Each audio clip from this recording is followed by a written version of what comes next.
네, 이번에는 사이언스 논평 시간입니다. 산업부가 본격적으로 전기요금 인상안을 들고 나올 모양입니다. 특히 산업용 전기요금 인상이 그 핵심이라고 하는데요.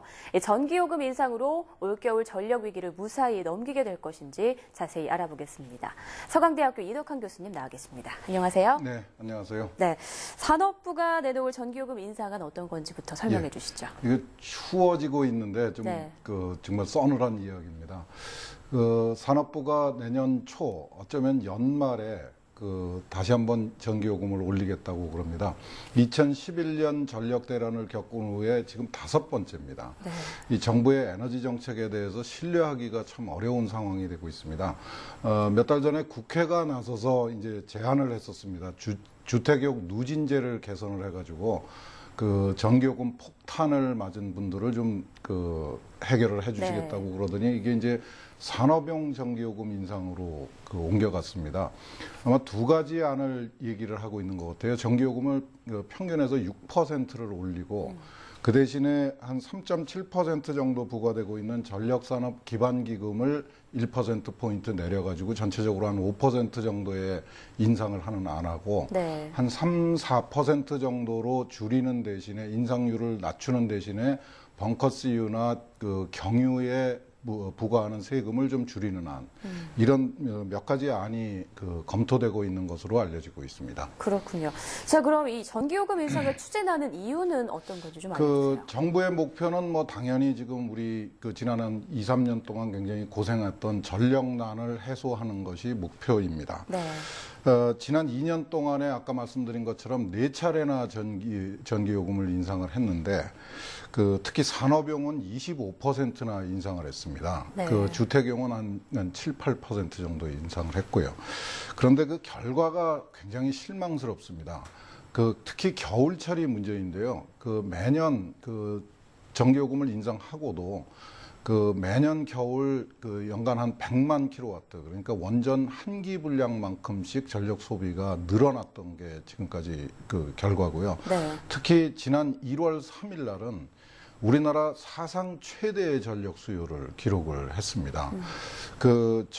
전기요금 인상이 전력 소비 감축에는 크게 도움이 되지 않고 있는 거 아닌가 하는 결론을 내릴 수밖에 없는 상황인데요. 네. 특히 이제 한국전력의 재정 상태는 굉장히 나쁩니다. 자본 잠식 상태다 이런 얘기가 나올 정도니까 이 전력 산업을 되살리기 위한 노력이 필요한데 이렇게 그냥 아무 계획 없이 시도 때도 없이 6개월 간격으로 전기요금을 올리기만 하면은 전력 산업이 되살아날 것인지 참 걱정스럽습니다. 네, 별다른 효과가 없는데도 계속 전기요금만 인상하고 있다 이런 말씀이신 것 같은데요. 예. 자, 그럼 산업용 전기요금 인상 이번에도 이루어진다고 하는데 이걸 어떻게 보십니까? 글쎄요, 정말 우리나라의 전력 상황은 거의 총체적 붕괴 상태다 이렇게 표현을 해야 될 것 같습니다. 네. 주택요금의 경우에는 전기요금을 인상을 하면은 당장의 전력 소비가 줄어듭니다.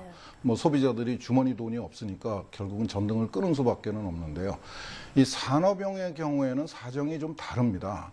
우리나라 산업용 전력 수요가 많은 거는 과도하게 많다고 볼 수도 있는 부분이 있기는 한데, 하여간 전기요금을 올리면은 그것이 그대로 전력 소비 감축으로 이어지는 것이 아니라 원가 상승 또는 조업 감축으로 이어질 수밖에 없는 상황입니다. 그런 결국도 국민들이 피해. 그렇죠. 결국은 소비자들이 더 많은 물건값을 내거나 네. 아니면은 기업의 경쟁력이 떨어지는 참 안타까운 상황으로 벌어지게 됩니다. 이게 참 걱정스러운데 지금 계속해서 왜 주택용만 올리느냐 하는 불만의 목소리가 나와서 정부가 이제 어쩔 수 없이 끌려가는 상황이 되고 있습니다. 네. 네. 자, 그럼 에너지 저소비 산업으로의 전환 이 부분은 어떻게 추진을 해야 할까요? 우리 산업이 에너지를 불필요하게 낭비하고 있다 이런 지적이 없지 않은 것이 사실입니다. 네. 그리고 특히 이제 일부 사업군에서는 좀 대안을 선택하는 게 좋을 듯도 한데 전기 의존도가 굉장히 높은 것이 사실입니다. 근데 네. 이거는 참 기업을 탓하기가 굉장히 어렵습니다. 지금 2008년에 나왔던 그 제1차 국가에너지 기본계획에서도 보면은 탈석유를 가장 중요한 정책 목표로 제시를 했었습니다. 네. 그러니까 그 산업체 입장에서는 석유를 쓰지 말아라 하는 메시지가 벌써 한 서너 차례 정부의 아주 명백한 정책으로 표시가 됐거든요. 그러니까 어쩔 수 없이 우리나라 산업은 지난 한 20년 동안 정부의 정책에 따라서 전기 의존도를 높여왔던 겁니다. 이제는 더 이상 견딜 수 없는 상황이 된 거죠. 그러니까 우리 산업의 그 체질을 바꿔야지 되는데 이게 그냥 단순히 전기요금을 올릴 테니까 알아서 해라 이렇게 해서 될 수 있는 일은 아니고요. 정부가 에너지 정책, 장기적인 에너지 정책의 방향을 확실하게 보여주고 이 정교하게 우리나라 그 산업의 전기 소비, 에너지 소비 패턴을 바꾸기 위한 그 정책을 지금이라도 빨리 만들어서 시행을 해야 될 것 같습니다. 네, 기업을 탓할 수는 없다. 우리 사회 체질을 바꿔야 한다. 그렇죠. 결국에는 에너지 정책의 개편이 좀 필요하다는 뜻으로 들리는데요. 좀 어떤 방향으로 가는 게 좋을까요? 우리나라 에너지 정책은 참 복잡합니다. 그 시기에 따라서 참 감정적으로 대응을 해왔다 해도 크게 틀리지 않을 정도인데요.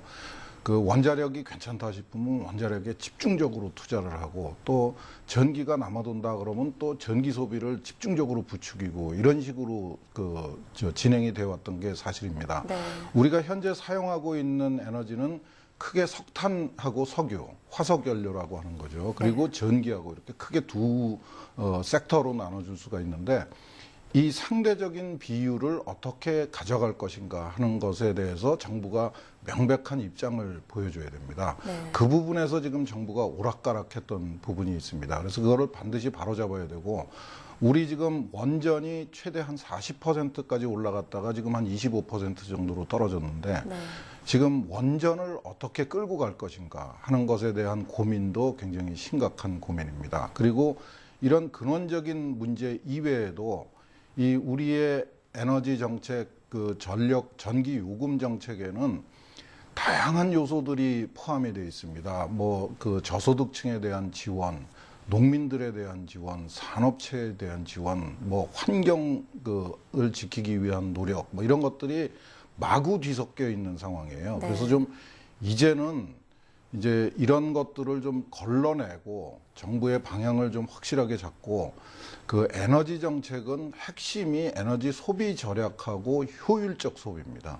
그래서 에너지 정책의 핵심을 정확하게 파악을 해서 그거를 단순화시켜서 국민들도 이해할 수 있고 기업도 따라올 수 있는 그런 정책을 만드는 게 굉장히 중요할 거라고 생각합니다. 네. 오늘 전기요금 인상에 대해서 좀 알아봤는데요. 그 안에 우리나라 정책, 에너지 정책의 개편부터 좀 시급하다라는 말씀을 그렇습니다. 해주셨습니다. 네, 교수님 오늘 말씀 고맙습니다. 네.